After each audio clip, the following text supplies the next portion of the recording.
Hay personas y en fotos.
Gracias por la información, Yariel. Yo no sabía nada de eso. Pero como miembro del Consejo de Estudiantes, yo voy a hacer todas las investigaciones pertinentes porque si tú le...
¿Cuántos ya somos? Aquí hay 1, 2, 3, 4, 5, 6, 7. Hay 12. Sí. A la 1 y 5, es la 1 y 3. Podemos empezar a la 1 y 5. Ok. Tenemos ya algunos estudiantes del recinto de Fajardo. Tenemos también algunos invitados. Tenemos a nuestra bibliotecaria Yeiralis, que es nuestra bibliotecaria del Centro de Acceso a la Información, también del recinto de Fajardo de la Interamericana. Tenemos a alguien de Yauco. Tenemos a Juan Carlos Rueda, un gran amigo y compañero desde Yauco, Puerto Rico. Allí tomando café, porque yo sé que Juan Carlos siempre está tomando café. Y así que saludos, Juan Carlos. Puedes darnos un saludito. Está Lesbia por ahí, que es una de mis estudiantes favoritas. Hola, Lesbia, muy bien. Digo, lo de estudiantes favoritas lo podemos editar porque después voy a tener problemas con otros estudiantes. Lesbia representa a Panamá y a Puerto Rico. Porque eso es así. Exacto. Eso es así. Ella nos aventaja a todos con unos parámetros culturales que ninguno tenemos. Es así es que ella es mi voz de la conciencia. Imagínate, en la clase de antropología casi nada. Imagínate ese recurso que yo tengo. Profesor, y en vivencia, ¿eh? En vivencias y en todo. Hasta ella es recurso hasta en gallo. Tenemos a Gladys. Gladys es una excelente, gracias desde Río Grande. Gladys Rivera. Hola Gladys, compañera de nosotros de Sagrado Corazón también. así más o menos, ¿verdad? De los que he estado viendo, Kiara, estudiante, Cristi está por ahí también. Eso nos pone bien contentos que tengamos una audiencia bien diversa e interesante. Los saludamos y les saludamos a todos. Y como son las 5 y habíamos dicho que íbamos a dar 5 minutitos, ¿verdad, Alice? Sí. Quizás podemos entonces dar comienzo. Uno de los compañeros nos va a estar, exacto, se van a estar uniendo. Les damos la bienvenida otra vez a todos y a todas. Estamos un poco también recibiendo la ayuda de uno de los chicos que nos va a ir canalizando las preguntas de todos y todas ustedes. Así que damos oficialmente esa bienvenida a este foro Las Mujeres en el Ejercicio Político. Quiero compartirles algunas ideas breves. Quiero compartirles que Cristina del Mar Quiles estableció el pasado año en su artículo ¿Cómo se logra la equidad de género en las candidaturas políticas? Que las mujeres en Puerto Rico nunca han llegado a conformar ni el 30% de las cámaras legislativas. Esto aún cuando las mujeres conforman el 53% de la población en la isla y la mayoría del electorado. Y ya han pasado 90 años de la primera aprobación del sufragio femenino en la isla. Y eso es una cita. Un dato importante en este proceso es que también nos recuerda que en las elecciones generales del 2016 votaron 871.529 mujeres en comparación con 725.313 hombres. Bienvenidos y bienvenidas nuevamente a este foro, las mujeres en el ejercicio político. Durante la tarde de hoy, precisamente 3 mujeres nos hablarán de la perspectiva de género y políticas sociales y políticas públicas, las experiencias diferentes en la legislatura y el tema de salud y educación vinculado al interés público. Les pedimos que hagan sus preguntas y comentarios. Precisamente pueden hacerlo aquí en el área de comentarios. Si están en Facebook, la pueden hacer también ahí a través de la sección de comentarios. Y aquí en el Zoom también hay uno de los chicos que nos va a estar asistiendo y entonces puedo recibir las preguntas para que al finalizar pues podamos hacerlas. Les pedimos también que mantengan las cámaras y micrófonos apagados para que el proceso fluya y la señal sea mejor para todos y para todas. Sin mayor preámbulo, les quiero presentar a nuestra primera invitada, Ana Irma Rivera Lacén. Ana Irma es activista feminista y abogada. A los 16 años fue parte de las fundadoras de la organización feminista Mujer, Intégrate Ahora. Ha trabajado con los temas de derechos de las mujeres, derechos de la comunidad LGBTIQ y el tema de raza. Fue la primera mujer negra y la tercera en presidir el Colegio de Abogados y Abogadas de Puerto Rico y es una de las fundadoras del movimiento Victoria Ciudadana. Con el tema de perspectiva de género y políticas públicas, le damos el espacio a Ana Irma Rivera Lacén. Adelante. Gracias. Gracias y nuevamente gracias por la invitación a este compartir con ustedes, con los compañeros y las compañeras que se están sumando. Y vamos a ver cómo seguimos esta conversación después que termine la que estamos haciendo en la tarde de hoy, porque es importante el tema. Me pidieron que hiciera un contexto de por qué es que estamos aquí, ¿verdad? Porque este tema es tan importante. Y voy a empezar con una cita de una autora que se llama Nuria Varela sobre el concepto de feminismo. Y ella dice, el feminismo es un discurso político que se basa en la justicia. El feminismo es una teoría y práctica política articulada por mujeres que tras analizar la realidad en la que viven, toman conciencia de las discriminaciones que sufren por la única razón de ser mujeres y deciden organizarse para acabar con ellas, para cambiar la sociedad. Partiendo de esa realidad, el feminismo se articula como filosofía política y al mismo tiempo como movimiento social. Con 3 siglos de historia a sus espaldas, ha habido épocas en las que ha sido más teoría política y otras, como el sufragismo, donde el énfasis estuvo puesto en el movimiento social. Y cierro la cita. Quería empezar con eso porque el contexto de donde vamos a estar, por lo menos vamos a estar haciendo esta discusión, tiene que ver con ese concepto de feminismo, y ahora le llamamos feminismos porque conocemos que hay una multiplicidad de visiones en muchos conceptos. Y es importante para, primero, perderle miedo a la palabra y saber de lo que se trata y reconocer que el asunto de las mujeres en la política, como es el tema de esta mesa, de esta discusión, tiene mucho que ver con el accionar y con la historia de los movimientos feministas. Así es que hay que dar ese reconocimiento y ese contexto.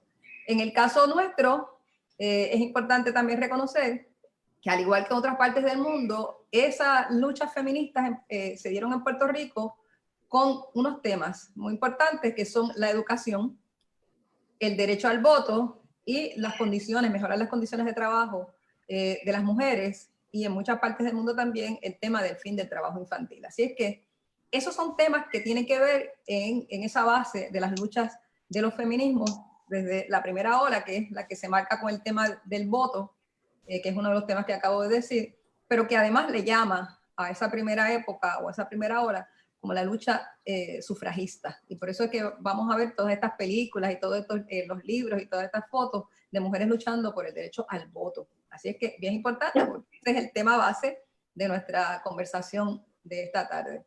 Así es que esa primera ola la marca la lucha por el sufragio, pero yo siempre digo, pero bien cerca y muy fuerte con el tema de la educación, porque había mucha conciencia de la necesidad de que las mujeres pudiéramos educarnos y tener acceso a la educación para poder seguir transformando nuestras vidas.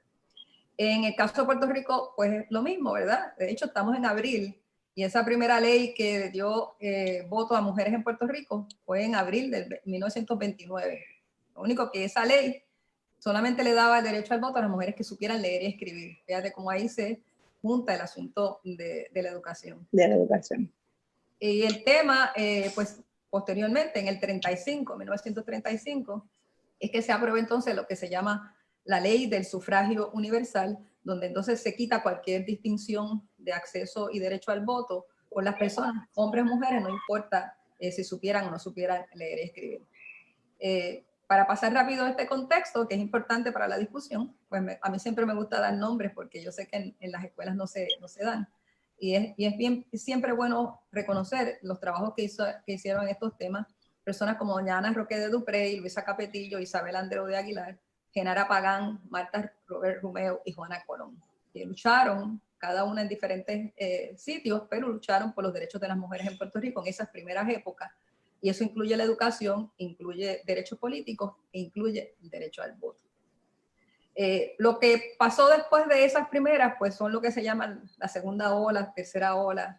Estamos de hecho, mucha gente dice que estamos en una cuarta ola.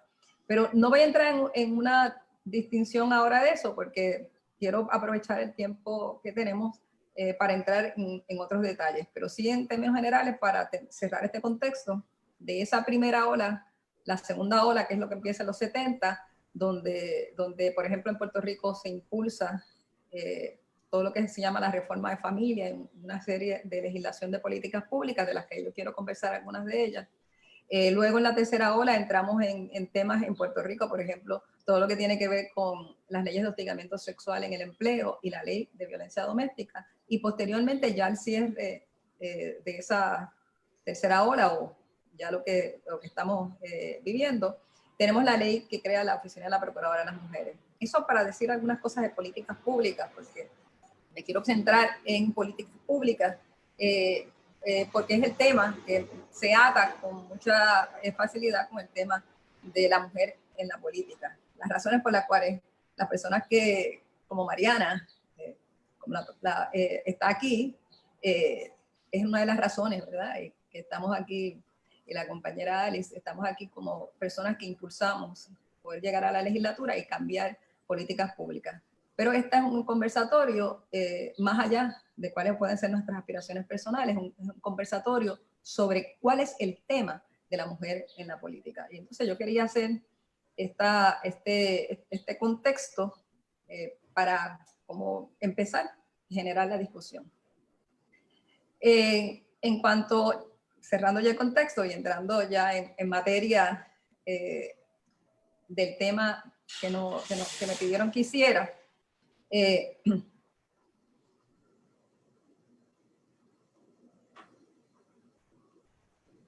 perdone. Como dije en la introducción, ¿verdad? estaba empezando con el tema de alguna legislación. Entonces quiero que me digan más o menos cuánto tiempo tengo para cerrar, ir cerrando algunos temas dentro de el tiempo que nos dieron a cada persona. Yo decidí que iba a hablar un poquito de las perspectivas de género en las políticas públicas. Así que voy a empezar por ahí. Cuando hablé un poquito, dije la palabra reforma, dije reforma de familia, es porque mucho de lo que es el accionar de las organizaciones feministas y de mujeres en Puerto Rico ha sido trabajar con impulsar políticas públicas de equidad de género y velar por su cumplimiento en Puerto Rico. Porque mucho del trabajo que desde esta base de las organizaciones feministas y de mujeres se ha hecho en Puerto Rico ha sido impulsar esas políticas públicas. Pero una vez se impulsan, es importante entender que no basta con la aprobación de una ley, sino que la implantación es bien importante. Eso es lo que pasa, por ejemplo, con el mismo derecho al voto y la participación política de las mujeres. No bastó con que a las mujeres en Puerto Rico se reconociera el derecho al voto. Eso automáticamente no quiso decir que se que equiparaba a la equidad o a la igualdad política de participación política, ni en partidos políticos ni en las esferas de las diferentes instituciones, como por ejemplo la legislatura. Eso no vino automáticamente. Sin embargo, era importante pues, tener el derecho al voto porque era una piedra importantísima y una pieza sobre la cual hay que montar otras cosas. Si no había derecho al voto, pues tampoco se podían estar haciendo otras cosas. Así es que es importante entender que no garantizó automáticamente la participación y la equidad política a las mujeres, pues porque el derecho al voto vino en una sociedad evidentemente patriarcal, con unas instituciones patriarcales que responden a una mentalidad patriarcal. Y eso que no tenemos tiempo para yo contarle todos los detalles y las luchas terribles que fue lograr ese derecho al voto. Pero una vez se aprueba, esa entidad, esas instituciones seguían siendo instituciones patriarcales. Así que la resistencia a la entrada de las mujeres en tanto mujeres estaba ahí. Por lo tanto, no es de extrañar que todavía la situación sea tan difícil para la entrada de mujeres. Evidentemente, lo que impulsamos es que entren más mujeres, pero que entren más mujeres y más hombres con conciencia de género. O sea, yo soy de las que no le voy a poner una carga mayor a las mujeres que a los hombres. Yo quiero ver más mujeres en la legislatura y quiero ver más hombres en la legislatura que tengan conciencia de género. Tanto hombres como mujeres que impulsamos deben tener una conciencia de género y un compromiso con la equidad. Porque es importante, ¿verdad?, tener esa visión. En cuanto a políticas públicas en Puerto Rico, aquí este puede ser uno de los países que más legislación tiene aprobada. Desde la Constitución de Puerto Rico, sin entrar en este momento a comentar sobre cuál es el estatus actualmente de nuestra Constitución, pero desde la Constitución de Puerto Rico, que prohíbe el discrimen por razón de sexo, hasta una serie de legislación grande en Puerto Rico, mucha de la cual ha sido impulsada desde los grupos de mujeres y grupos feministas, han dado una base de búsqueda de equidad para las mujeres. Pero es la ley, el problema es la implantación. O sea, si usted no implanta adecuadamente una ley, pues de nada le sirve, porque entonces es como si fuera letra muerta. Por eso es que todavía ustedes ven todas las luchas que tenemos, por ejemplo, con la ley 54, que es una ley que se aprobó en el 1989, una ley de gran avanzada, y que todavía hoy día mucha gente no entiende que es una ley para prevención e intervención de la violencia de pareja en la relación de pareja, y que abarca a todo el mundo, a toda relación de pareja, no importa la orientación sexual o la identidad de género de esas parejas. O sea, es una ley de mucha avanzada que abarca a todas las parejas, pero la política pública del Estado hasta ahora se ha visto corta en darle primero el presupuesto necesario y darle los agarres necesarios en términos de que todo lo que dice esa ley se pueda poner en práctica. Para eso se creó, por ejemplo, la Oficina de la Procuradora de las Mujeres, entre otras cosas, para también ser la entidad que vele por el cumplimiento de la Ley 54 y de otras políticas públicas de equidad de género.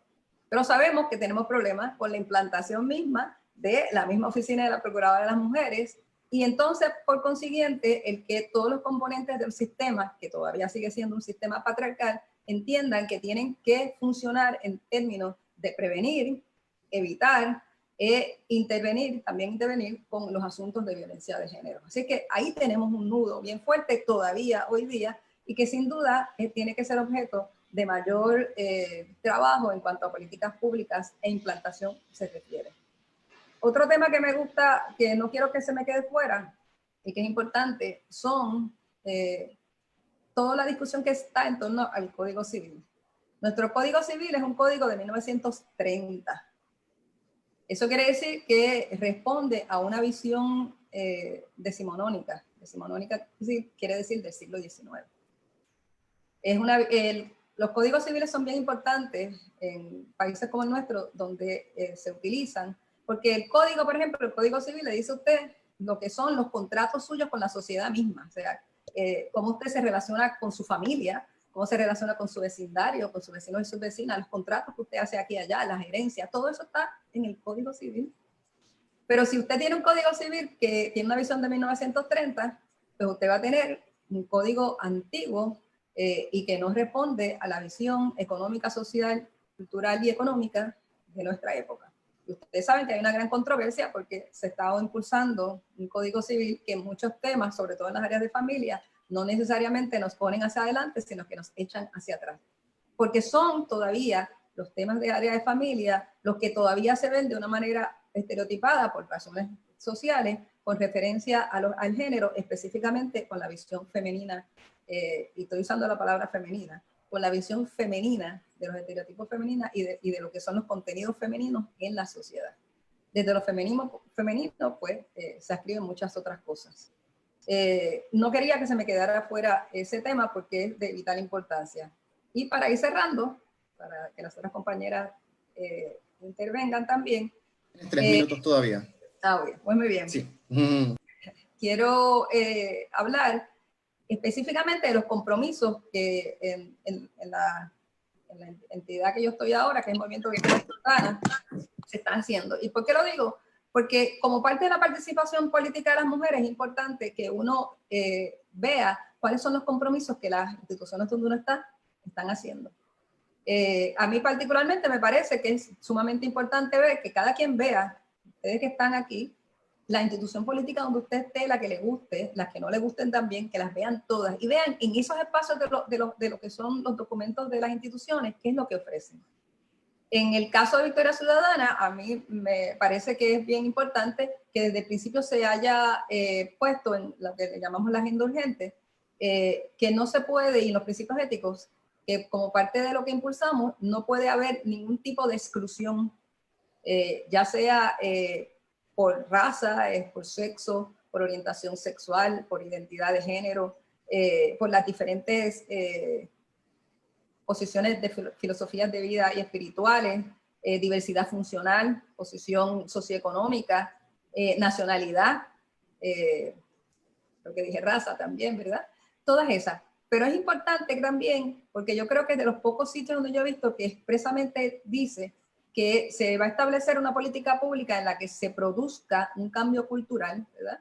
Y que dice específicamente que se erradique el machismo, la homofobia, la lesbofobia, la transfobia, la xenofobia y el racismo de nuestras prácticas sociales.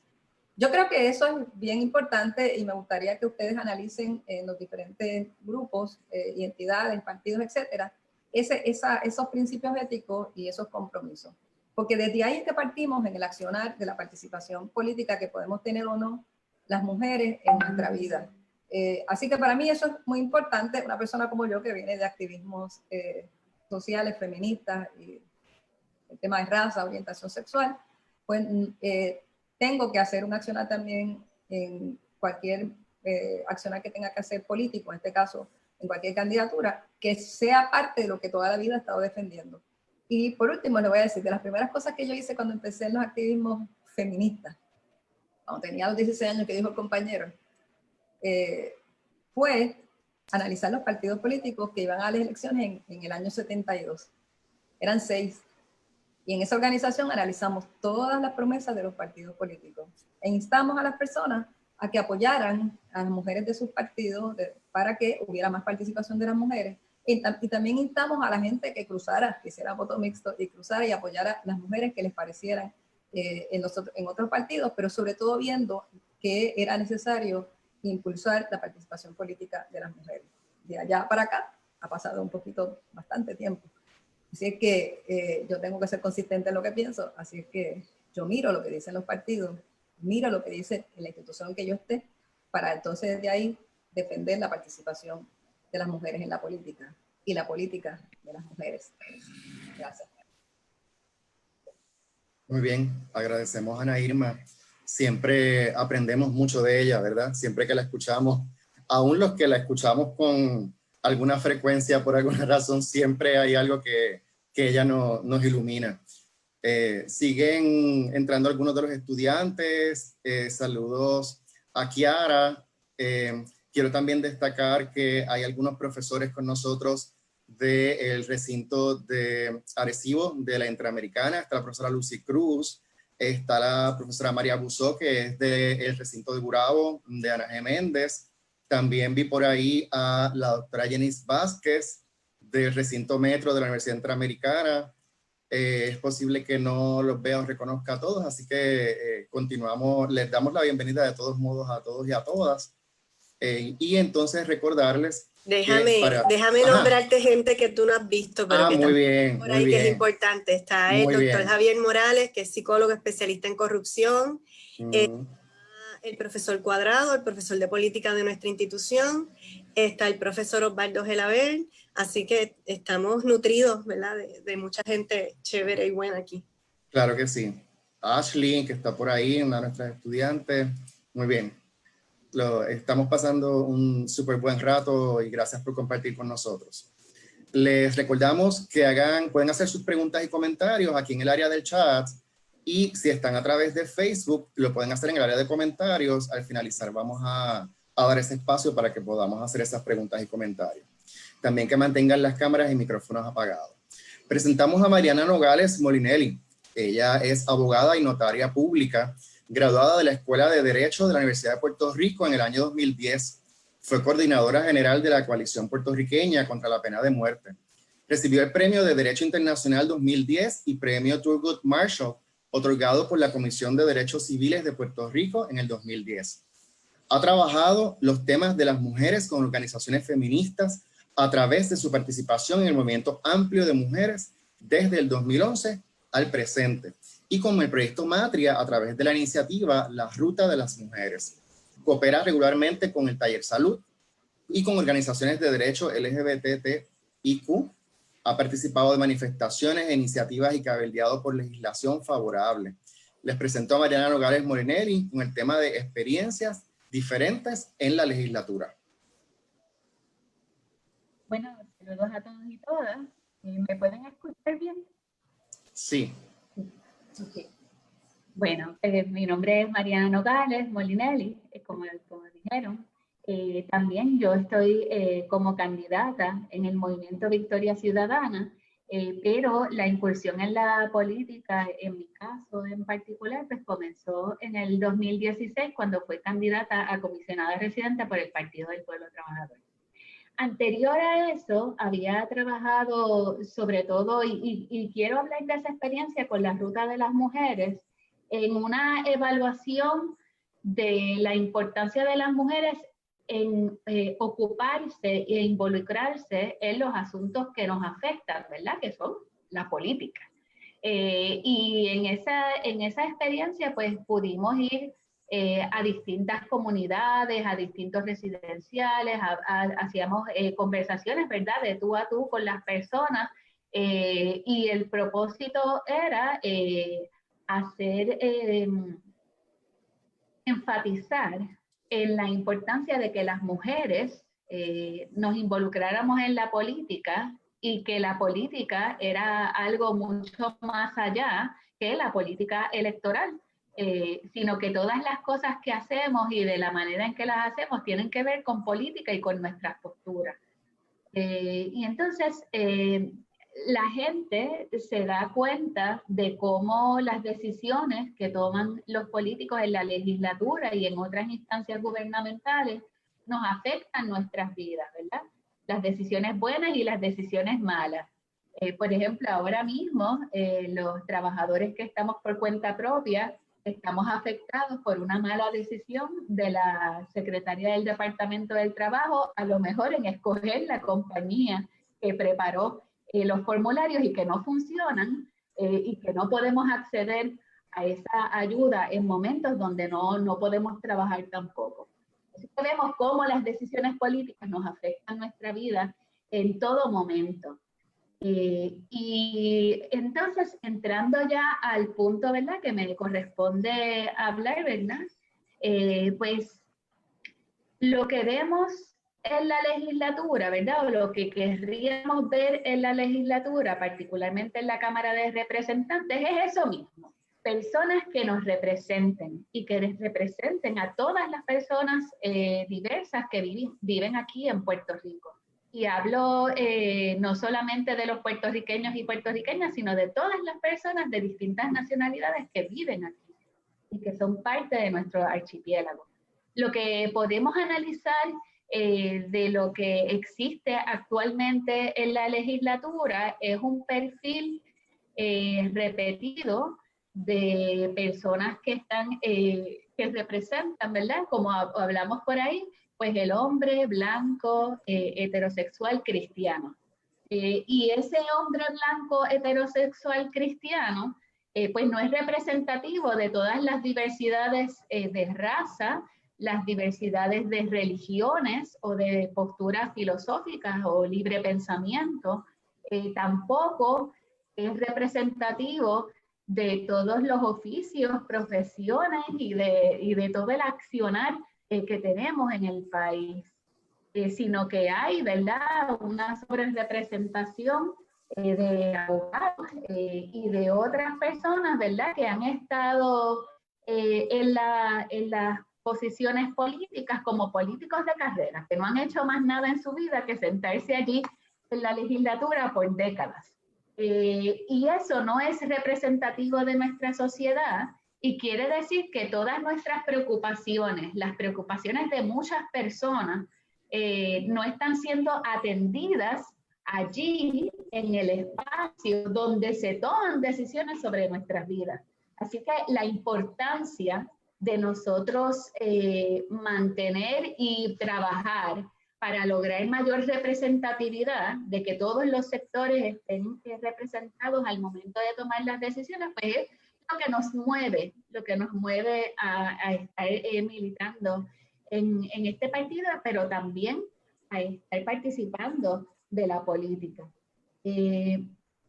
Vemos, por ejemplo, cómo ciertos grupos se han ocupado la legislatura y entonces las preocupaciones y los intereses de esos grupos son las que predominan al momento de tomar las decisiones. Vemos, por ejemplo, cómo el sector de las aseguradoras pues cabildea frecuentemente en la legislatura y las decisiones que se toman en cuanto a la salud de las personas que vivimos en Puerto Rico, pues no se toman pensando en nuestros mejores intereses, ni en cómo se afecta la salud de las mujeres, cómo se afecta la salud de las comunidades trans, sino que se toman en consideración a los intereses económicos de las aseguradoras. Ahí tienen, por ejemplo, algo de la falta de representatividad. Es importante, y esto sí ocurre también, que hay otro tipo de cabildeo y presencia en la legislatura de grupos que lo hacen porque representan, por ejemplo, a las mujeres, a las comunidades LGBT, y eso es un cabildeo que es el que quisiéramos fomentar, ¿verdad? Abrir las oficinas de la legislatura y de los legisladores para que los grupos que tienen ciertas preocupaciones, ciertos intereses, vean que se puedan trabajar y se tomen en consideración y en igualdad de condiciones o quizá, ¿verdad?, dándole un esfuerzo mayor, ya que hay una desigualdad económica brutal entre esos cabilderos profesionales y los cabilderos que lo hacen voluntariamente. Y cuando se tomen decisiones sobre lo que afecta a nuestras vidas, estén presentes esas preocupaciones.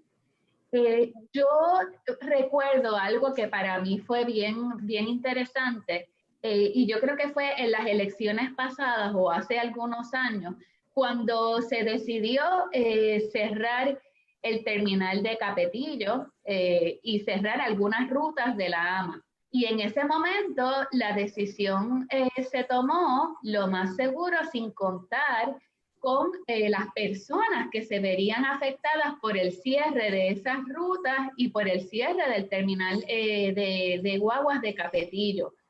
Y esa es una instancia donde no hubo representatividad. Y por supuesto, un legislador, mayormente varón, usando las estadísticas del estudio de la estudiante citadas por José Sierra al inicio de este programa, pues ese varón legislador que tiene un conductor y un vehículo oficial, etcétera, no tiene la más mínima idea de lo que es coger guagua. Y no tiene la más mínima idea de cómo afectó eso en particular a mujeres pobres que trabajaban dando servicios en los hogares de personas más pudientes, ¿verdad? Y que también tenía un fuerte componente de mujeres que no son puertorriqueñas, en algún número significativo son mujeres dominicanas, y que ese es su medio de ganarse la vida y que ahora tienen que enfrentar una traba adicional para poder ganarse la vida. Y ahí hay un asunto de falta de representatividad. Vemos otros ejemplos. ¿Cuánto tiempo más o menos me queda, José? Todavía hasta las 1:45, así que tienes unos 5 minutitos por ahí. 5-10. Pues también vemos cómo hay una sobrerepresentación de un sector religioso, ¿verdad? Que nosotros le llamamos religioso fundamentalista, que se ha también acaparado de ciertas oficinas legislativas y que ha estado legislando asuntos que nos afectan a nosotros las mujeres, por ejemplo, en la elaboración y las enmiendas al Código Civil. Y vemos que hay poca representatividad de otros sectores religiosos. Yo nunca he visto, ¿verdad?, una invocación, y en la legislatura hacen actividades religiosas y hacen invocaciones, pues yo no he visto invocaciones, por ejemplo, del sector de los santeros, no he visto invocaciones budistas, no he visto participación del sector no creyente, que también cuando hay ese espacio para invocaciones tiene que estar incluido. Y esa es parte de las razones por las cuales nosotros estamos clamando por mayor representatividad. Y creo, ¿verdad?, que cuando uno tiene esa sensibilidad, haber tenido acceso a mayor educación y a muchas experiencias, pues eso nos permite no solamente llevar a la ley los propios intereses, sino los intereses de muchas otras personas con las cuales estamos en contacto, con las que tenemos la confianza y ellos tienen la confianza de poder llevar sus reclamos, y que al momento de tomarse las decisiones se tomen en consideración asuntos que les afectan a las personas. En el caso de las mujeres, ¿verdad?, que es el caso con los cuales uno tiene más contacto por los trabajos previos de activismo que se han hecho, pues es importante que haya ese espacio abierto, y literalmente abierto, porque hemos visto que hay senadores, presidentes del Senado que han cerrado las gradas, por ejemplo, y que no abren los espacios de discusión a vistas públicas a la presentación. Pues es importante que cuando uno llega a ese espacio garantice la participación de todos los sectores. Y sobre todo aquellos que no han tenido acceso a las oficinas legislativas y que no han podido llevar sus preocupaciones para que sean atendidas de manera efectiva. Puerto Rico, a diferencia de lo que piensan muchos y de los discursos que uno oye desde la oficialidad, es un país bien diverso Aquí hay una cantidad de personas mucho más allá del hombre blanco, cristiano, heterosexual, que domina, ¿verdad? En términos de lo que vemos en la legislatura y en casi todas las posiciones gubernamentales donde se toman decisiones que nos afectan en nuestra vida. Y nosotros queremos que eso cambie, que haya una diversidad de personas, en las personas que estén en la legislatura también y en otras posiciones de poder y de gubernamentales, haya esa confianza para que todos los sectores puedan traer sus preocupaciones y se vean representados. Así que podemos hacer otros cambios y yo creo que hace falta que la legislatura se llene de la gente de Puerto Rico y no de esa cúpula que siempre ha estado allí. Excelente. Gracias, Mariana. Hace un rato Ana Irma apuntaba sobre la importancia de que las leyes atendieran los asuntos y que han ido atendiendo asuntos de equidad de género, pero con una imposibilidad en la implantación, y en esa implantación como problema, otra vez también el asunto de prevenir y evitar como una de las aspectos que hay que trabajar.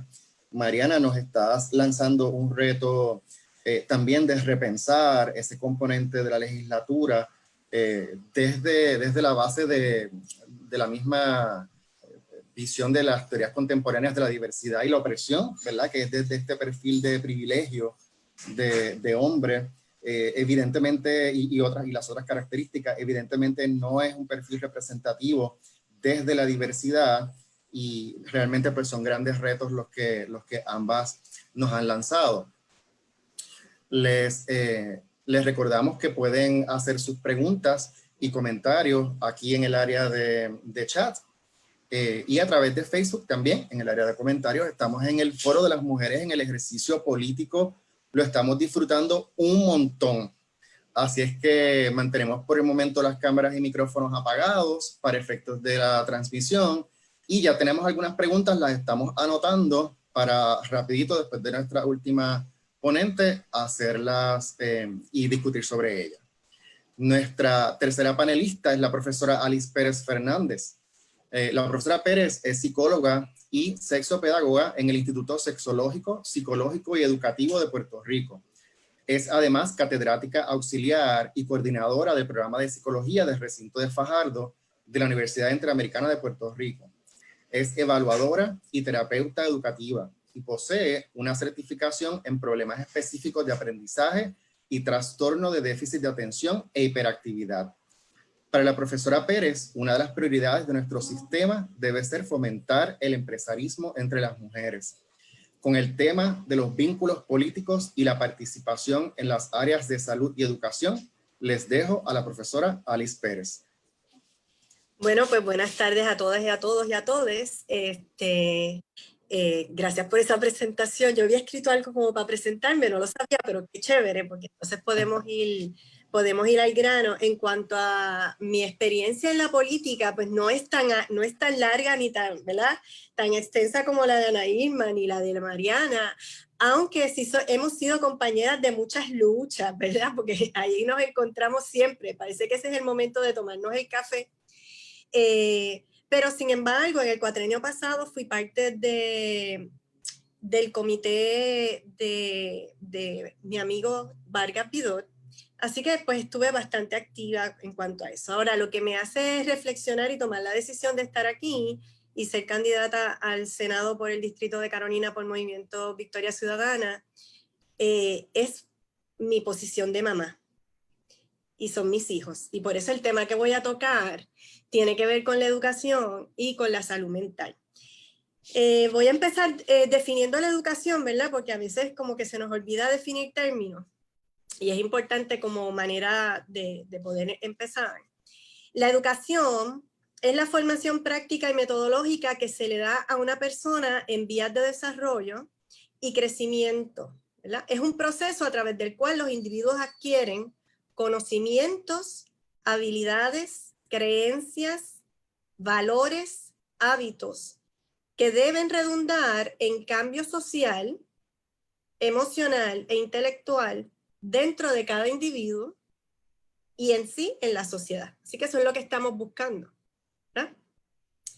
Y siguiendo la línea de Ana Irma, según la Constitución de Puerto Rico, toda persona tiene derecho, acabo de decir, a una educación que propenda al pleno desarrollo de su personalidad y fortalecimiento del respeto de los derechos y de las libertades fundamentales. Y eso incluye las mías y las de los demás, que eso es lo que Mariana estaba tocando, ¿verdad? Porque a veces nos sale engorroso el que hablemos de temas como puede ser, ¿verdad?, la sexualidad o la religiosidad, la espiritualidad. Siempre lo hablamos desde nuestra experiencia, pero tenemos que acordarnos que si queremos que respeten nuestra experiencia, también tenemos que dar ese espacio de respetar la experiencia del otro. Y realmente lo único normal dentro de todo esto es que somos diversos, ¿verdad?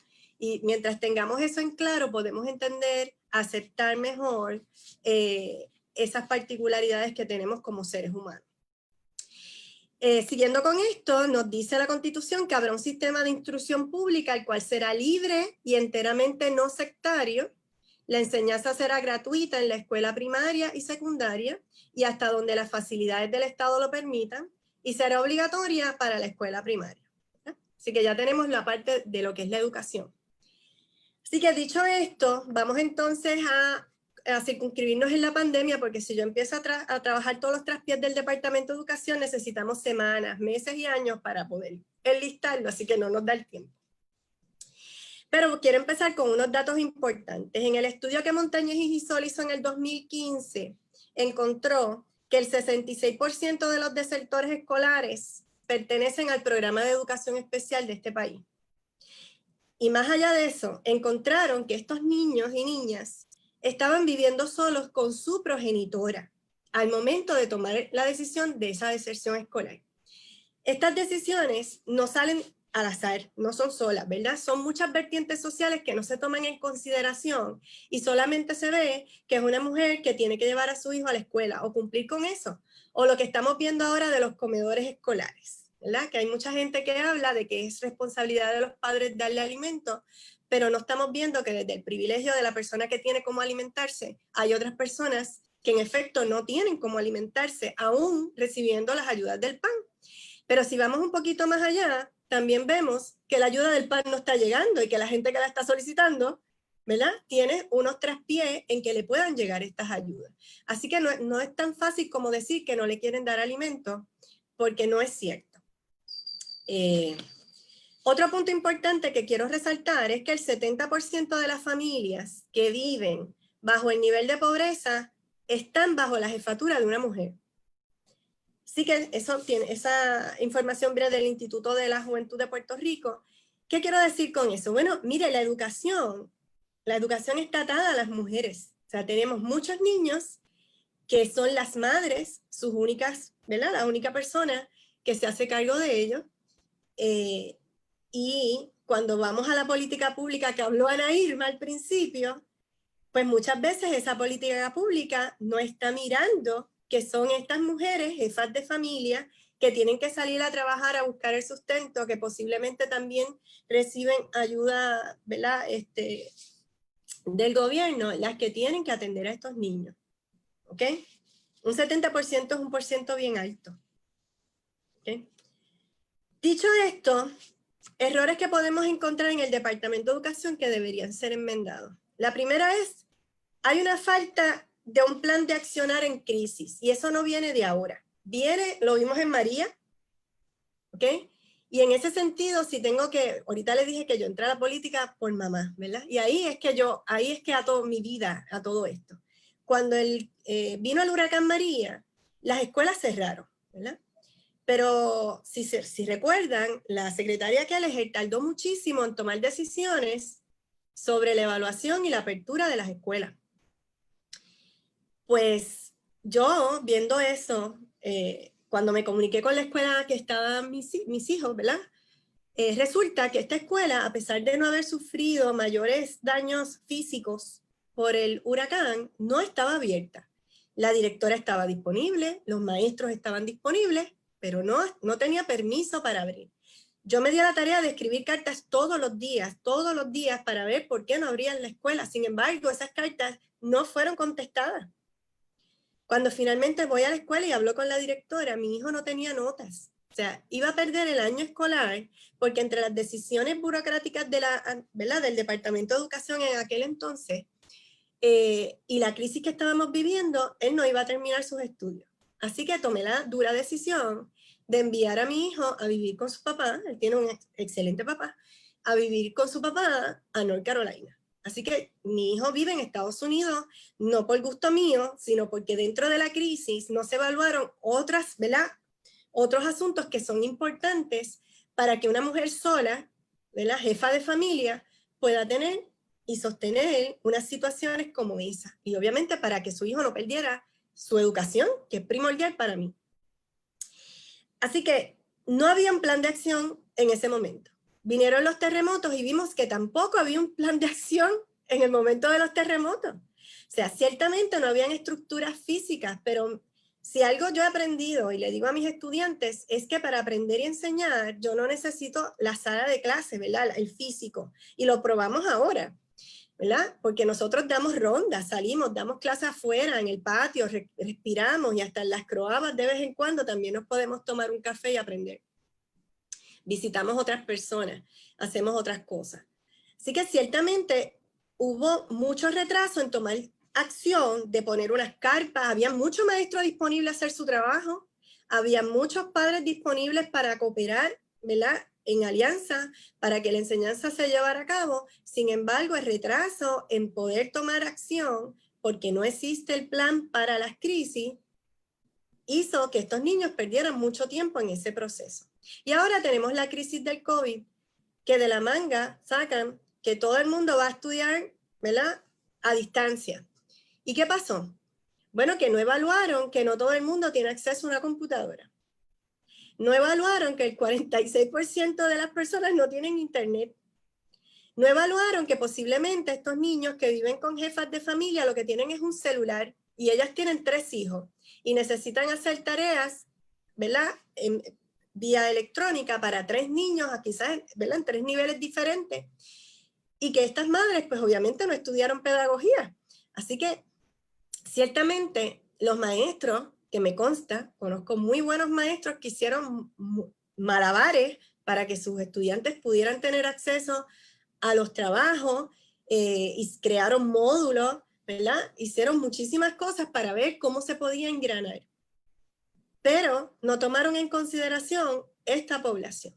Y de la noche a la mañana también resulta que todo ese esfuerzo que hicieron estas personas, pues simplemente se cierra de golpe y porrazo y pasamos de grado sin tampoco evaluar, y eso lo digo como terapeuta educativo, cuando un niño tiene rezago y no se corrige, arrastra el rezago. Así que nosotros estamos arrastrando un problema que para el año que viene va a ser mayúsculo si no se toman unas consideraciones, ¿verdad? Y no se evalúan todos los aspectos, porque no es simplemente el maestro, o sea, que muchas veces se utiliza más como administrador que como maestro de la cantidad de papeles que tienen que llenar.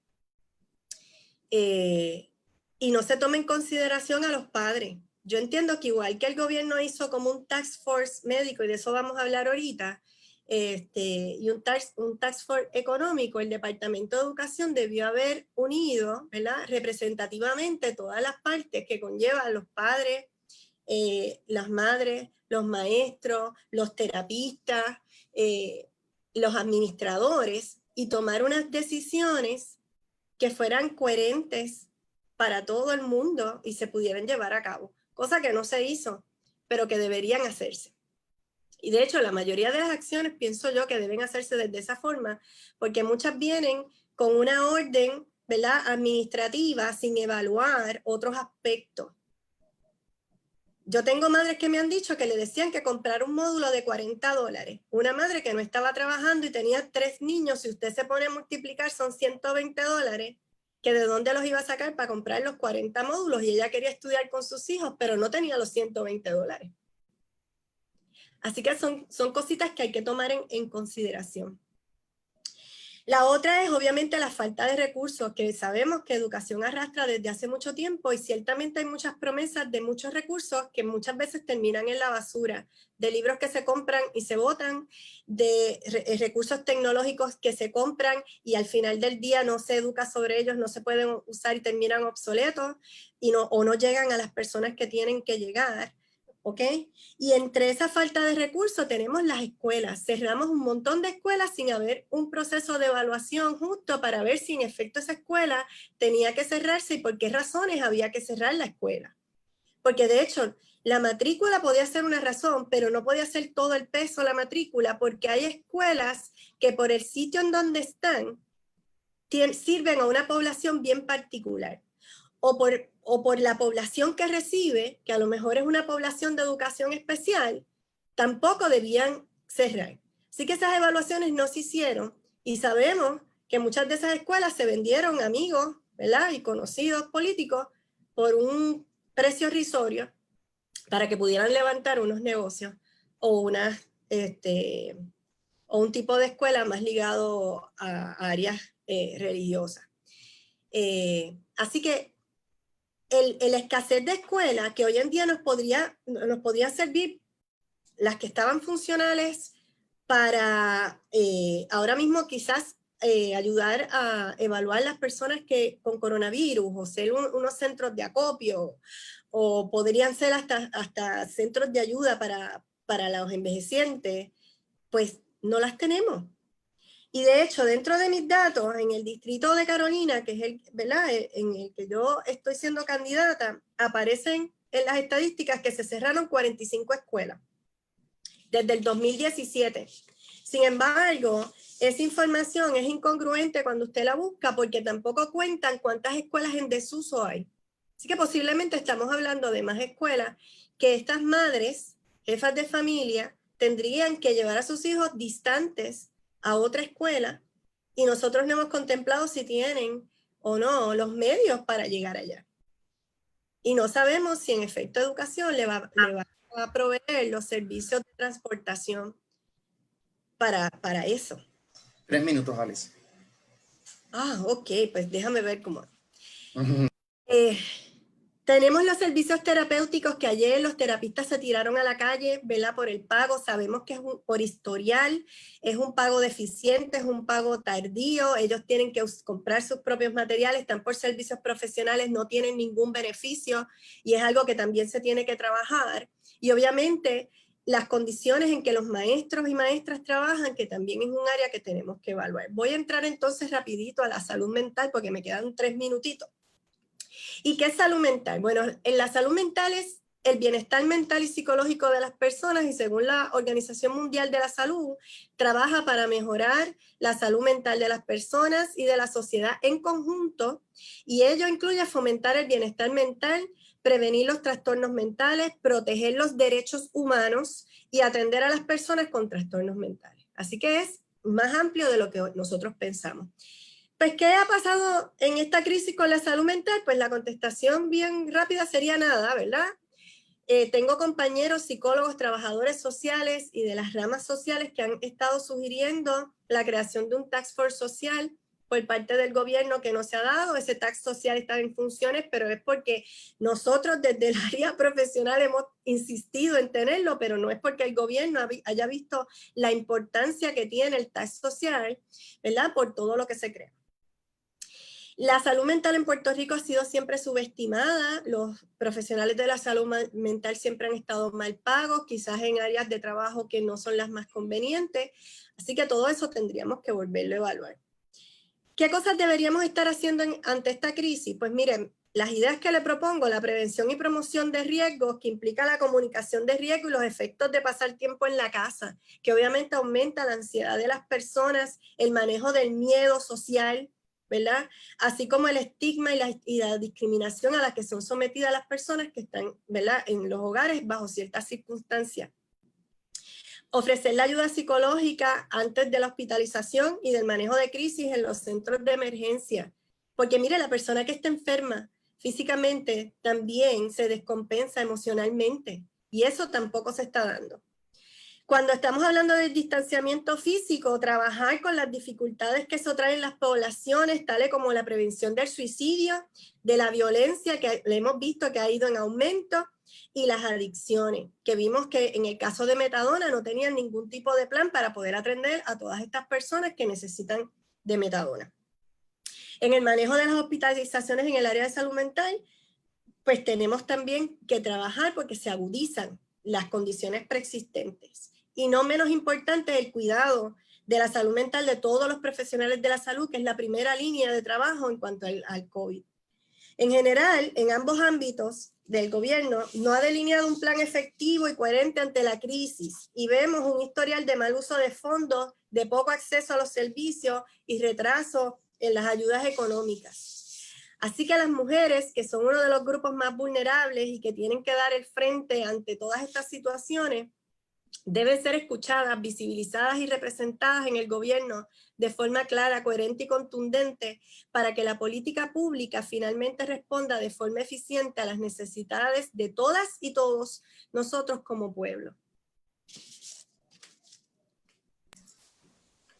Gracias a la profesora Alice Pérez, las panelistas han sido sumamente iluminadoras en todos estos asuntos. Tengo gente escribiéndome con muchas reacciones de las ideas que nos han dado. Han sido bien disciplinadas en el tiempo también, gracias. Eso hay que decirlo, eso es importante.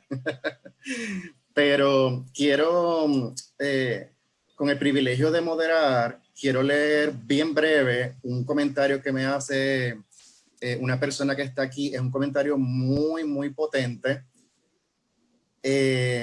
Dice así: José Luis, el 2 de diciembre, un joven de 17 años se lanzó por un puente de la Ruta 66. Fue mi hijo.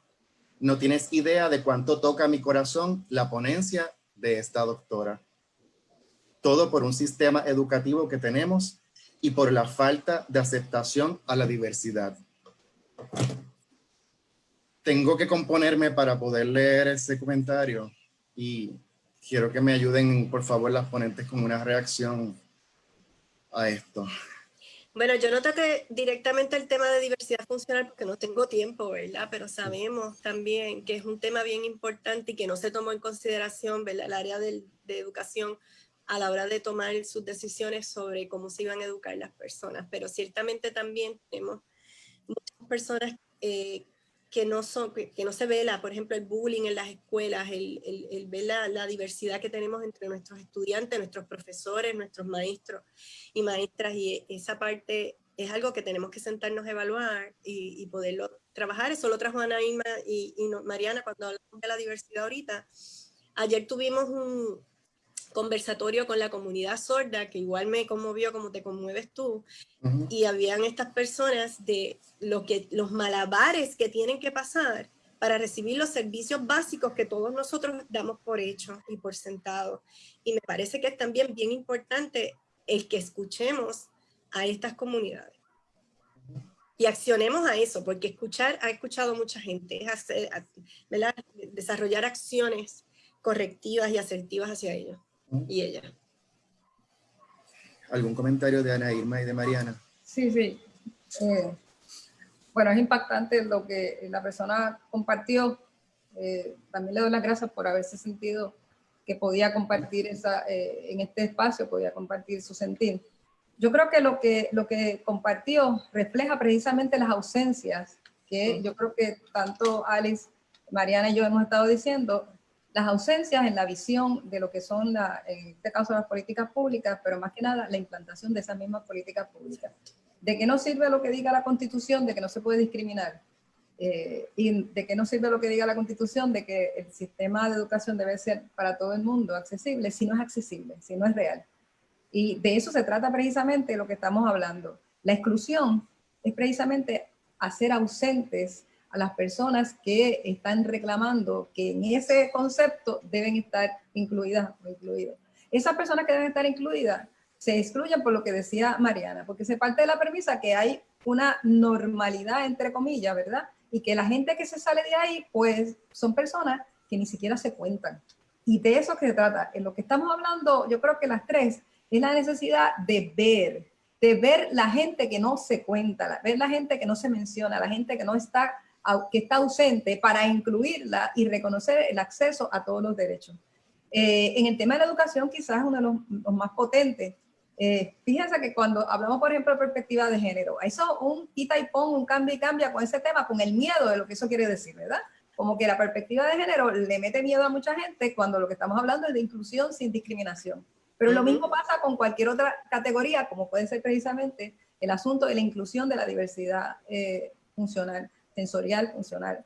Y es importantísimo. Así es que yo creo que lo que estamos hablando aquí es precisamente de hacer esa mirada transversal, esa mirada de inclusión, donde esa, en el caso de la legislatura, que es lo que estábamos hablando, responda a lo que se supone que sea.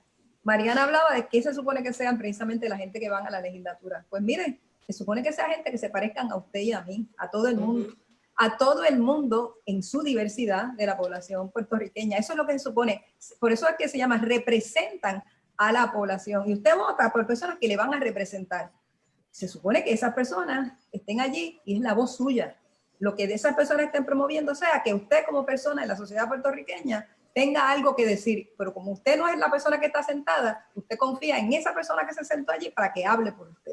Y por eso es que las gradas tienen que estar abiertas, porque ahí está la conciencia. Mira, yo voté por ti, pero tú no estás haciendo lo que se supone que estés haciendo. Por eso es que es importante que las oficinas estén abiertas, no solo abiertas así solamente abrir la puerta, es abrir de verdad la conciencia y la acción. Así es que lo que el compañero compartió y lo que hemos estado diciendo es bien importante. Hay que tener sensibilidad, conciencia y compromiso con la inclusión. Fíjate que también, Alice, tú dijiste unas cosas que a mí me llama la atención mucho, porque lo que ha estado pasando en las últimas semanas, el último mes, con toda la crisis del coronavirus, es que aquí se ha dado por sentado muchas cosas. Se ha dado por sentado que si tú te vas a quedar en tu casa, tú tienes casa primero. La primera. Se da por sentado que si te quedas en tu casa, tú tienes comida. Y si no tienes comida, tienes dinero para poder ir a comprarla con todas las reglamentaciones. Se da por sentado, ¿verdad?, que tú tienes buena salud.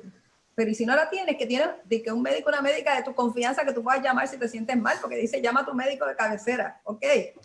Y se da por sentado que tú tienes acceso a lo que se llaman las tecnologías de información y comunicación, lo que tú decías, que de hecho es uno de los derechos humanos que se impulsa, en reconocer que las personas tienen derecho al acceso a las tecnologías de información y comunicación. Hay un mundo que ahora se está dividiendo entre las personas que tienen acceso a las tecnologías de información y comunicación, que se llaman los TICs, y las que no lo tienen. Tú diste un ejemplo perfecto. ¿Cómo es que se le dice a la gente, no, educa, quédate aquí con tus hijos o tus hijas, ahora ellos tú y ellas van a estar haciéndolo por la computadora, pero ¿y la gente que no tiene computadora? Y todo eso, el secretario de Educación decía, no vamos a terminar el semestre. Mire, si la gente va a integrarse a los empleos, los que tengan empleo, que es otra de los supuestos, ¿verdad?, que se dan por supuesto, ¿qué van a hacer? ¿Van a dejar a sus hijos y sus hijas solas en las casas? No hay transportación pública masiva. Se parte de la premisa entonces que la gente tiene autos. O sea, todas las premisas que se dan con un mensaje de quédate en tu casa, tiene que verse que entonces el Estado tiene que responder a suplir lo que la gente no tiene para poderse quedar en la casa. Y de eso se trata este asunto, el no querer ver y hacer unos supuestos que no son reales y que lo único que hacen es aumentar la desigualdad en la sociedad, la desigualdad en muchos sentidos, económica, política, pero sobre todo las desigualdades de todo lo que hemos estado discutiendo aquí. Todo lo que tú dijiste, Alice, que tiene que ver con esa mirada también de género, no hay manera de que las políticas públicas sean inclusivas y de equidad y de género si no tenemos una política transversal de perspectiva de género en toda la mirada de todas las políticas públicas. Por eso es que entonces se construyen planes que no toman en cuenta la realidad, que no toman en cuenta toda la realidad que tú dijiste, porque se parte de una normativa que no es correcta, que no es real. Y privilegios. Y son los privilegios, exacto. Uno tiene la sensibilidad, no haces políticas públicas con realmente las perspectivas necesarias, pues entonces tienes un desfase porque tienes unas políticas y unos planes que no se ajustan a la realidad y se quedan fuera. ¿Quiénes se quedan fuera? Pues todas las mujeres que tú dijiste, se quedan fuera los niños y las niñas con diversidad funcional, se quedan fuera las personas envejecientes, se quedan fuera las personas sin hogar, todo lo que estamos conversando. Así es que esa mirada tiene que ser compleja, como tan compleja es la vida, y por eso tiene que ser igualmente que refleje ese compromiso cualquier persona que hable de llegar a la legislatura. Sí. Mariana, ¿tú vas a decir algo? Sí. Brevemente, ¿verdad? Quería, ¿verdad? Darle mis condolencias a la señora. Eso es una cosa bien fuerte, ¿verdad? Y quienes tenemos hijos siempre estamos pendientes de su salud mental también, ¿verdad? Porque es algo que a uno le preocupa. Y que en Puerto Rico no se le ha dado la importancia que tiene, ¿verdad? Lo de la salud mental. Y una de las maneras en que no se le da la importancia y que es importante porque se decide en la legislatura es el presupuesto. Y vemos cómo en el caso de AMSCA se ha ido reduciendo el presupuesto de esa agencia que para mí es tan importante. Uh-huh. Cómo en todo el entramado del sistema de salud no se le da la importancia que tiene la salud mental en Puerto Rico, que es un país bien chavado, ¿verdad? Por no decir una mala palabra, y que hay que, ¿verdad?, sobrevivirlo. Y para eso necesitamos de herramientas que nos permitan bregar con nuestras emociones y con nuestra mente, y para eso hace falta que se invierta en salud mental. Sí. Yo lo único que quiero añadir ahí es que esa historia nos debe tocar a todos y tenemos que tener la intención de que no se repita. Nos unimos al dolor de esta persona, tenemos que ser altamente sensibles al dolor humano, porque el momento en que perdamos la sensibilidad ante el dolor humano ya no sirve nada. Y yo creo que tenemos varias gente allá arriba que no tienen esa sensibilidad humana que se necesita para entender la magnitud de los problemas que nos aquejan. Ella me escribe que afortunadamente lo dice así, ¿verdad? Mi amado hijo se salvó. Fue un milagro. Tengo mi tesoro conmigo. Tuve que detener el sistema educativo. Es algo terrible, ¿verdad? Como también, como lamentablemente se ha adjudicado en nuestra sociedad toda esta responsabilidad a las mujeres, pues también les recae justamente a ellas de todo lo emocional también que conlleva todo esto. Y con un sistema que definitivamente no tiene nada de apoyo, como hablan ustedes con respecto a AMSCA, por ejemplo. El doctor Morales nos preguntó hace un ratito ¿qué factores propician la no participación de las mujeres en estos procesos? De igual forma, de los grupos representativos. ¿Qué factores propician la no participación de las mujeres en estos procesos y de igual forma en los grupos representativos? Mariana va a hablar primero. Muy bien, Mariana. ¿Verdad? Inicialmente, y eso es parte de lo que hemos discutido en grupos feministas. Ana Ilma creo que tendrá la misma experiencia en otros análisis anteriores, ¿verdad? Pero las mujeres que nos hacemos disponibles, ¿verdad? Y asumimos unas candidaturas en la política, somos más escrutadas que los hombres. Eso quiere decir que nuestra apariencia, para empezar de lo sencillo a lo complicado, nuestra apariencia es muy vigilada. Si una mujer se viste profesional o no, si tiene las canas a 1 pulgada, sí, o sea, es una cosa brutal. Si es bonita, si tiene unos tacos, si no tiene tacos, si se viste como mujer, si se viste masculina. Eso para empezar por la apariencia. Segundo, no se nos toma en consideración, y eso lo vemos mucho en las preguntas, en temas importantes para el país, sino que nos pueden hacer algunas preguntas sobre dónde nos hacemos las uñas y ese tipo de asuntos que realmente no tiene que ver con los asuntos importantes del país, ¿verdad? Así que hay ese escrutinio brutal sobre las mujeres. Entonces puede, aparte de la apariencia física, de su comportamiento, de sus relaciones sentimentales, de su relación con los hijos, se supone también, y hay muchas personas, incluyendo, ¿verdad? Y ahí voy a hacer un cuento de la policía, que entienden que las mujeres no debemos participar en la vida política, sino que debemos estar cuidando a nuestros hijos y a nuestros esposos en las casas, ¿verdad? Esa me la dijo De la Cruz, ¿verdad? Que es un teniente de la policía.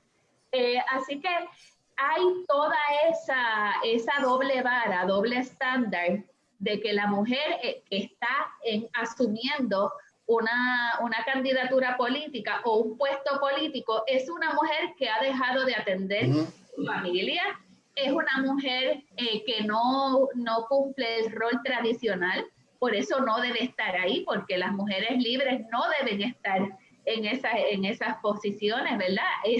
Ahí tenemos que hablar de patriarcado, ¿verdad? ¿Cuál es el rol que se supone según el patriarcado que nosotros asumamos, ¿verdad? Así que hay un constante enfrentamiento y cuestionamiento sobre el mero hecho de participar en la política electoral y de asumir puestos gubernamentales, ¿verdad? En el caso en que se hace. Y eso es bien fuerte. En segundo lugar, las condiciones, ¿verdad? Los pesos de las responsabilidades que tenemos las mujeres como cuidadoras, como jefas de familia.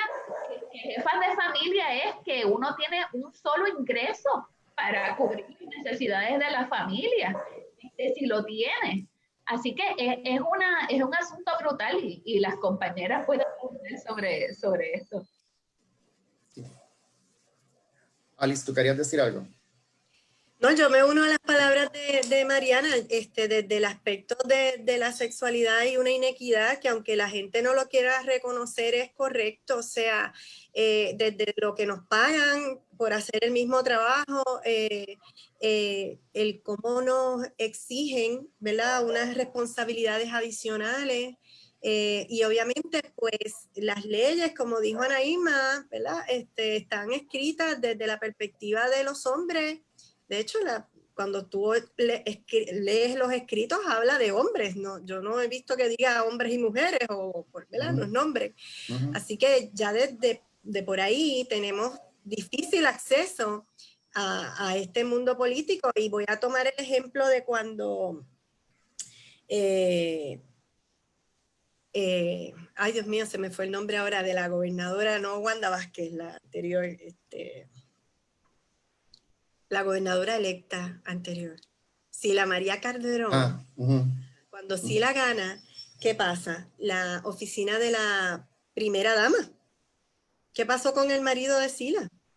Y ahí vemos entonces la parte de género, de la parte que estamos dialogando ahora, donde no se veía que el ser gobernador podía ser gobernadora. Y entonces le cambiamos los muñequitos al asunto. Sin embargo, Sila debió haber creado otra oficina ahí para que se creara el precedente de que habían gobernadoras que podían tener pareja y que esa pareja iba a llevar a cabo unas funciones, no su hija, ¿verdad? No es criticando el aspecto, pero debió haberlo hecho en aquel momento. Fíjate, en mi turno yo hablé sobre el patriarcado un poco, porque vivimos una sociedad patriarcal. Patriarcal, para quien no sepa, pues se refiere a tomar como norma lo masculino. Y sobre eso se construyen las instituciones. Usted construye instituciones como, por ejemplo, las políticas. Estamos hablando de la legislatura como una de ellas, judiciales, todos los tribunales. Estamos hablando incluso de los tres poderes, e inclusive el ejecutivo como poder ejecutivo. Pero todo lo que se parezca en la sociedad con poder, y eso incluye hasta la cuestión del ordenamiento, hasta de las religiones, muchas cosas, tiene que ver con una imagen patriarcal. Y esa imagen patriarcal privilegia lo masculino. Yo dije lo masculino, como ahorita dije femeninas en un momento dado, porque me refería precisamente a lo femenino, que no se refiere necesariamente a ser mujer o lo masculino a ser hombre, sino a un concepto que da poder, porque se ascribe a lo femenino algunas veces hombres, ¿verdad? O personas que se identifican desde ahí, y a lo masculino igualmente, a mujeres o personas que se identifican desde ahí. Así que es más complejo, pero sin duda lo masculino en Puerto Rico y en el mundo patriarcal se le adscriben poderes, y sobre eso se construye la sociedad y todas sus instituciones. Cuando usted está en este tipo de activismo y de y de luchas, usted está yendo contra ese muro. Es un muro bien difícil de tumbar, porque está hecho para mantenerse. Y le abre un rotito, mire, el muro tiene una capacidad de cerrar ese hueco y de juntar lo que usted le está diciendo y seguir trabajando igualmente patriarcal, que es asombroso. Por eso es que es tan duro, por eso es que es tan fuerte. Y es tan fuerte que cuando usted lo entiende porque es que cuando usted habla de lo masculino y habla de los privilegios, todo se parece, lo que es lo masculino y lo otro es la otredad o las otras cosas. Lo femenino son las otras cosas o todas las que usted quiera, que no son los privilegios masculinos. Y eso está hasta en nuestro propio lenguaje. Por eso hablamos todos y todas o todes para poder acentuar que desde el lenguaje también se nos invisibiliza y se usa el masculino exclusivo como nombrar a la totalidad de la humanidad. Se supone que todas las personas estamos incluidas cuando dicen todos o cuando dedican hombre por decir humanidad, etcétera. Todavía hay mucha gente que se resiste, incluyendo la Real Academia Española, a reconocer que el lenguaje es vivo y que cada día más tiene que representar lo viva que es la sociedad y las exigencias de la sociedad, que el mismo lenguaje represente esa diversidad. Así es que, ¿cuán fuerte es? Mire, pues porque usted está yendo contra la pared y por eso es importante sumarse. Todas las personas que entiendan que ese sistema patriarcal no nos representa y que tiene que cambiarse, todo el mundo tiene que sumarse ahí. Es una lucha fuerte, yo creo que la damos, las vamos a seguir dando, pero no hay manera de ganar avance de inclusión para todas las cosas que hemos hablado aquí. Todas las diferentes categorías excluidas y discriminadas en la sociedad, si no tenemos conciencia de que estamos en una sociedad patriarcal y que tenemos que ir contra ese andamiaje, que el mismo andamiaje mismo es que hay que cambiarlo. Así que no es fácil, estamos en esa, pero seguimos, sin duda no hay de otra, no, para atrás no podemos ir. Yo creo que hemos avanzado bastante en el sentido de que yo cada día veo más gente con disposición a trabajar y a echar para adelante sin ningún miedo. Veo cada día más personas que se identifican desde todas las identidades en el espectro más grande que puede haber de orientación sexual e identidad de género, sin ningún miedo, pero sobre todo con una conciencia de luchar por sus derechos. Yo creo que eso es sin duda un paso de avance. Y eso a mí personalmente me llena de mucha esperanza, porque quiere decir que algo hemos caminado, aunque a veces nos dé la sensación de que estamos echando para atrás y que no tenemos esperanza, ¿no? Yo creo que el mero hecho de decir que estamos echando para atrás quiere decir que hay alguien que estamos reconociendo que hay algo que no puede ser. La resistencia, compuesta por tanta gente diversa, es un gran paso de adelante. Así que yo confío mucho en eso y lo único que le puedo decir al profesor es que hay que sumarse a las voces. Claro. Igual que cuando a las sufragistas le decían, de hecho, una persona, un prócer muy conocido en Puerto Rico, tiene un discurso muy famoso de por qué las mujeres querían el voto cuando deberían quedarse en sus casas y todo ese tipo de cosas. Lo voy a tirar al medio porque a mí me gusta su poesía, José de Diego. José de Diego era bien machista, pues vamos a decirlo como las cosas como son, ¿verdad? Pero era un buen poeta, un político tremendo y la gente es compleja. Y yo creo que parte incluso del accionar de hacer una nueva historia es recoger la complejidad de la gente con sus luces y sus sombras. Reconocer que la gente somos muchas cosas muy diversas y que tenemos un momento unas aportaciones y en otras pues tenemos una mirada del tiempo. Él tenía la mirada patriarcal del tiempo sobre el asunto de las relaciones de los hombres y las mujeres. Así que eso es también hacerle justicia, ¿verdad? A las personas. Y por eso es tan importante. Yo puedo decir eso porque yo pues lo que hago es que miro la complejidad y trato de no estereotipar. No tengo una mirada estereotipada, por ejemplo, la figura de José de Diego. Me parece que es compleja. Es un político importante en la historia de Puerto Rico, es un gran poeta, pero tenía una imagen y una idea sobre la participación política de las mujeres que no era de avanzada. Igualmente en su época había otras personas que tenían hombres, tenían otras mentalidades como para impulsar, ¿verdad? Los derechos de las mujeres, y que también es importante reconocer. Así que son ese tipo de cosas, es la complejidad. Yo creo que son uno de los grandes avances, la complejidad. Las personas somos complejas, no somos una cosa o la otra, somos muchas cosas. Ya veo, somos muchas cosas a la misma vez. Por eso es la cuestión de las intersecciones. Tenemos muchas identidades y vivimos con todas ellas. y tenemos que reconocerlas. Y entonces esa es parte de poder seguir avanzando y poder seguir haciéndole huecos hasta que logremos tumbar todo el sistema patriarcal. Claro. De hecho, tengo un comentario de Ashley, pero quería lanzarles a ustedes tres una provocación, siguiendo con el tema de la no participación, y es que ese artículo que yo mencioné en el inicio, que mencionaba Mariana hace un rato también, dice que Argentina fue el primer país en implementar la ley de cuotas en 1991 al establecer que un 30% de personas candidatas a puestos políticos nacionales debían ser mujeres. Esa ley de cuotas, ese asunto de esa equidad representativa desde la participación legislativa, ¿cómo la ven? Eso es una... Quiero lanzarles esa provocación. ¿Cómo la vemos aquí? ¿Cómo sería posible si la ven tan concreta como el caso de Argentina?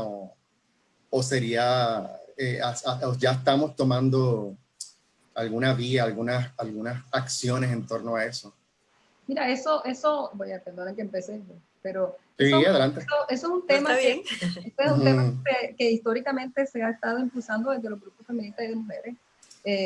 Y como también creo que dije en mi primer turno, es importante hacerlo. Es importante porque lo que eso quiere decir es que no se saque a las mujeres en toda su diversidad, cuando hablamos de mujeres, solo por ser mujeres, porque ese es el asunto. El asunto es que si no lo pones desde ahí, entonces dicen, no, porque ella es mujer. Fíjate que aquella que fue gobernadora, mira lo mal que lo hizo, dice alguna gente, ¿verdad? Yo no estoy diciendo si es cierto o no. Pero no dicen, mira aquel hombre que fue gobernador, mira lo mal que lo hizo, ¿verdad? Pues porque entonces descartar es solo por ser mujeres. Entonces, el asunto de impulsar esto es para que las personas tengan la oportunidad de evaluar los candidatos y las candidatas por sus méritos, por lo que están haciendo, y no por discriminar por razón del sexo o de género. Y es por eso que es tan importante el que se siga impulsando. De hecho, en el movimiento Victoria Ciudadana, eso fue una de las metas que pusimos, y nuestra oferta legislativa y ejecutiva para los puestos nacionales es mayoritariamente de mujeres. Y eso fue una de las metas que pusimos. Y como dije en mi primer turno también, es importante exigirle a hombres y mujeres que tengan perspectiva de género y que tengan conciencia y que se comprometan con la no exclusión y la no discriminación. Yo no le voy a exigir solo eso a las mujeres, porque entonces eso sí que es injusto. Decir, no, porque si eres mujer tienes que tener perspectiva de género. Oye, no, si eres mujer tienes que tener perspectiva de género para que tengas mi confianza, y si eres hombre también.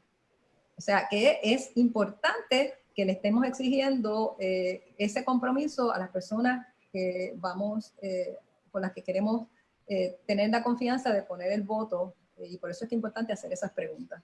Y claro que hay que hablar de cuotas, pero por lo que te acabo de decir, porque de lo contrario, se quedan fuera las mujeres solo por ser mujeres, sin evaluarles en sus méritos, y se les deja fuera solo por ser mujeres. Nunca nos olvidemos de eso, porque si no, entonces volveríamos a la época de cuando se estaba luchando por el derecho al voto, y no hemos avanzado en términos de participación de cantidad de mujeres en la legislatura. No es casualidad, o sea, las mujeres ingresamos a la política, ingresamos al mundo del empleo remunerado y a otros ámbitos, pero cargando todo lo que estaba diciendo Alice, la doctora, en términos de todo lo que se adscribe a las tareas de las mujeres. O sea, eso hay una estudiosa costarricense que le llama el familismo, ¿verdad? Que es darle a las mujeres, solo por ser mujeres, todas las tareas del mantenimiento de la casa, lo que se llama la economía del hogar, que es la economía del hogar, todas esas tareas que no se remuneran, pero que están ahí. Si no se hace, la economía y la sociedad se cae. Y usted entra al mundo que sea con eso encima. Es una carga específicamente que va hacia las mujeres, y por eso es que es tan importante entonces tener una perspectiva de género para usted ver cómo usted trabaja eso en el mundo del empleo remunerado, cuando usted hace planes como los que se han estado haciendo en esta crisis, y cuando usted enfrenta las situaciones de poder realmente hacer planes para combatir la desigualdad y avanzar en la equidad en la sociedad. Yo quiero añadir que cuando uno está haciendo investigaciones, las muestras representativas son importantes para la resolución de problemas y para poder ver, ¿verdad?, realmente lo que está pasando.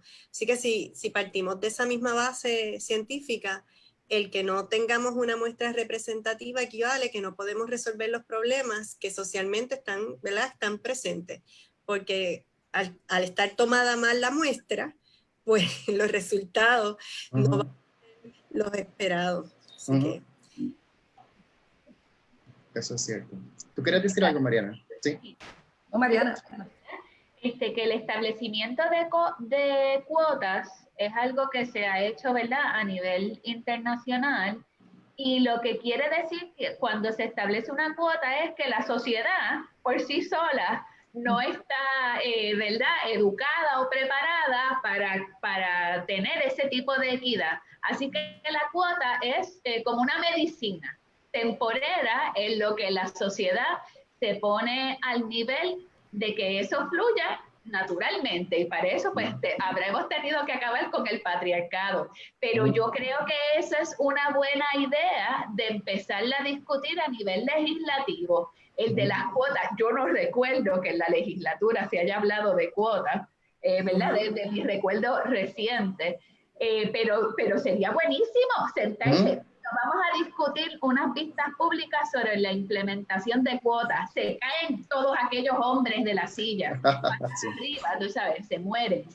Sí, sí, es cierto. Pero coincido, ¿verdad?, con esa apreciación también de que sería interesante empezar a discutirla.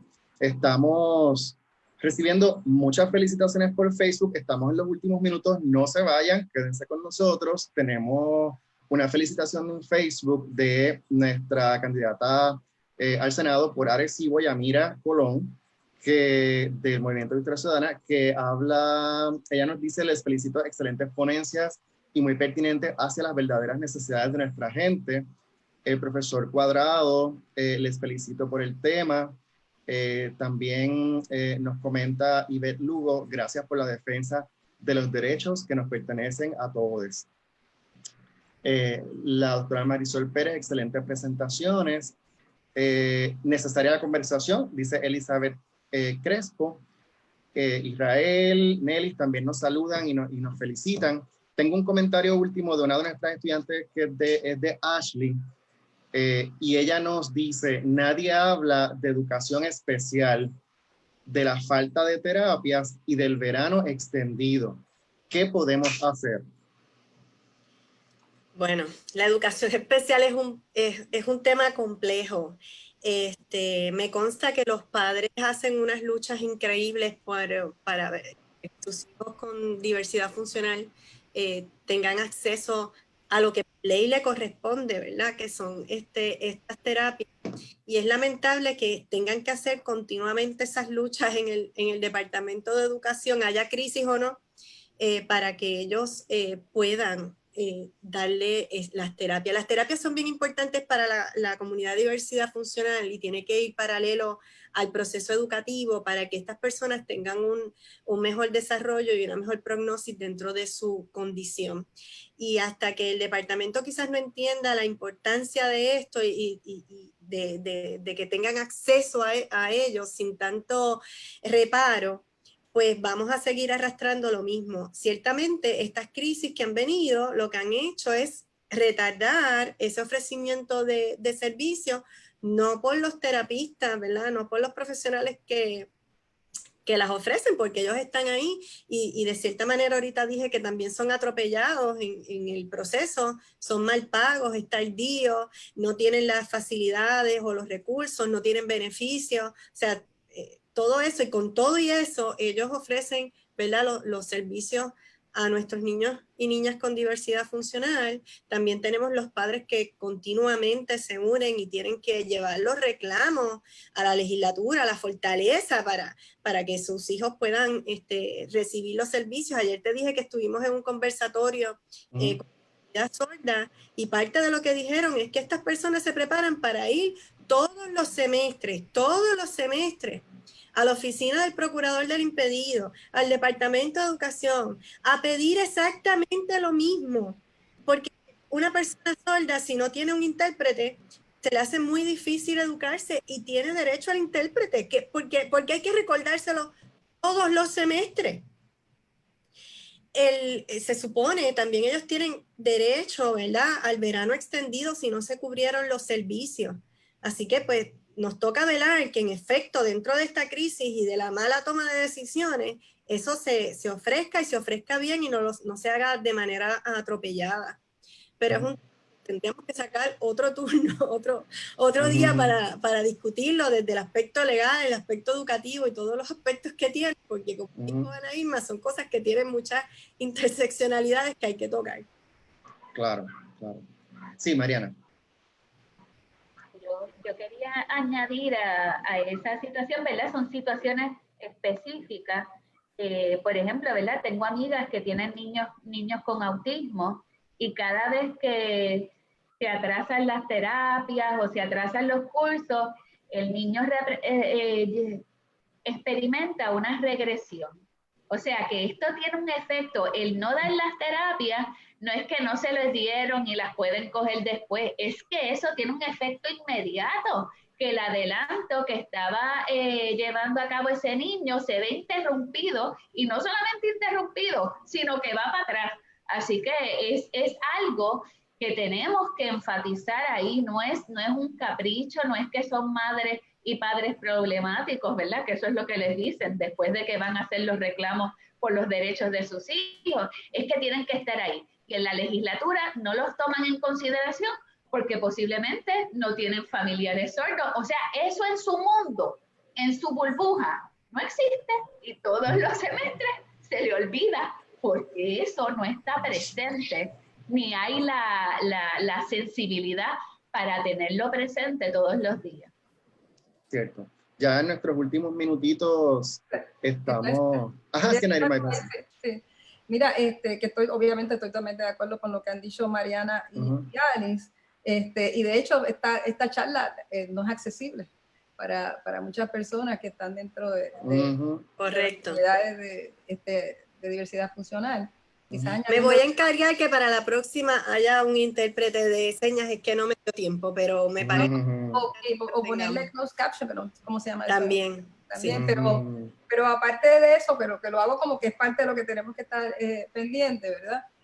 Yo no quiero cerrar sin dar dos ejemplos bien importantes sobre por qué esta cuestión de que lo masculino determina y la cuestión del patriarcado. Cuando hablamos de una mujer pública, no es lo mismo que un hombre público. Un poco con este tema de la mujer en la política, ¿verdad? Una mujer pública puede ser cualquier manera de llamarle a una persona prostituta o cualquier apelación que usted quiera a una mujer, ¿verdad? Un hombre público se refiere a la esfera política, a la esfera que está más allá del ámbito doméstico. Así que usted con eso puede entender lo difícil que es nada más que para nombrar a una mujer en la política. Esa mujer pública, ese hombre público, todavía hoy día la mejor manera o la peor manera, mejor dicho, de insultar a las mujeres que incursionan en la política es llamarle todas las variantes posibles de mujer pública, con todas las otras acepciones que acabo de decir, ¿verdad? Pero cuando usted habla, por ejemplo, en el mundo del derecho, que todavía en algunas escuelas y algunos abogados y abogadas usan esos ejemplos, dicen que la mujer del César no solamente tiene que ser honesta, sino parecerlo. Si usted dice un hombre honesto, no es lo mismo que una mujer honesta.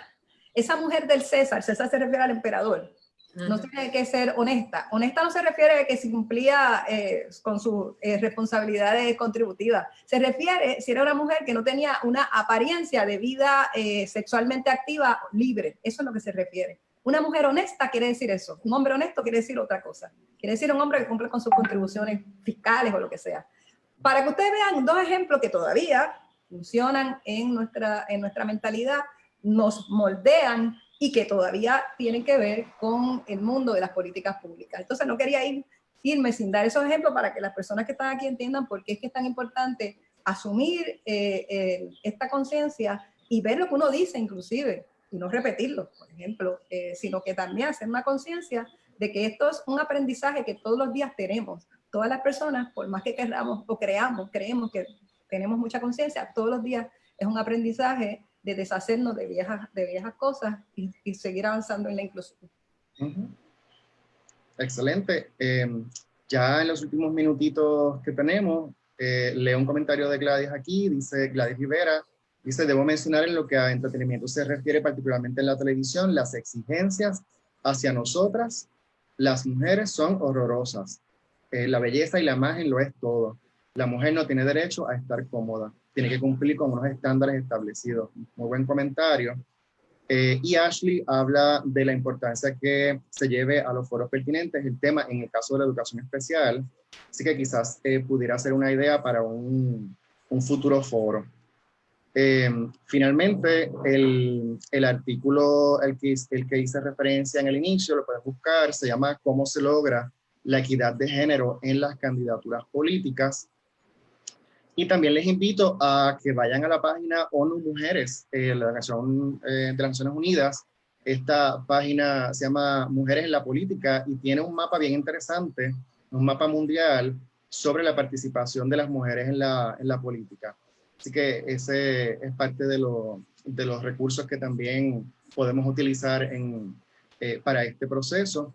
Y pues darle las gracias a todos y todas y todes. Alice tiene la idea de que nos tiremos una foto. Eso siempre hacemos en la universidad. Sí. Así que ella tiene esa costumbre ya institucionalizada, ya está, ¿verdad? La costumbre de la foto. Así que sí, vamos a hacerlo virtual.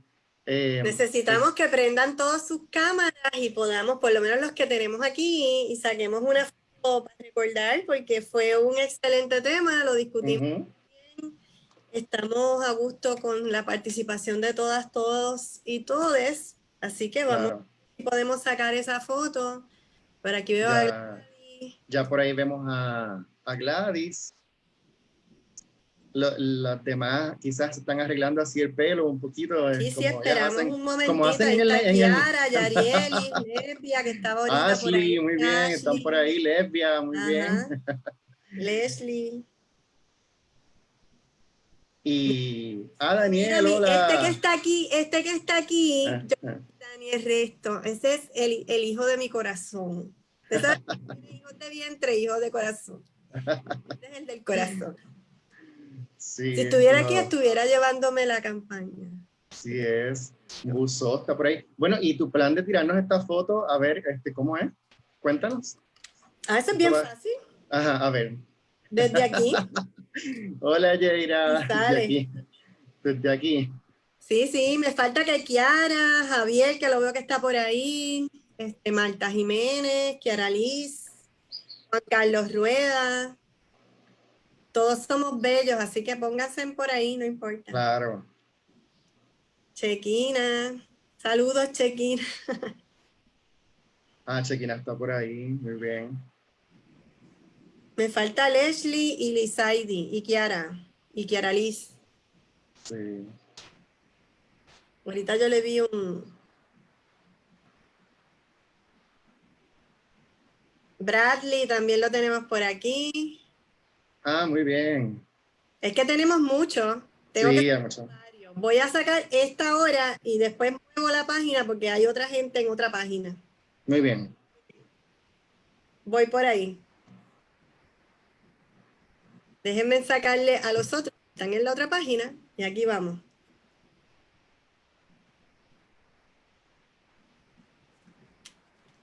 Pues somos muchos. Así es. Excelente. Gracias por su participación. Gracias por estar. Yo creo que el junte ha sido bien bueno y yo creo que como que hay la sensación de que debemos volverlo a hacer, así que vamos a tenerlo por ahí en los planes. Lo hemos disfrutado demasiado. ¿Verdad que sí? Sí. Así que buenas tardes a todos y gracias por estar. Gracias. Vemos.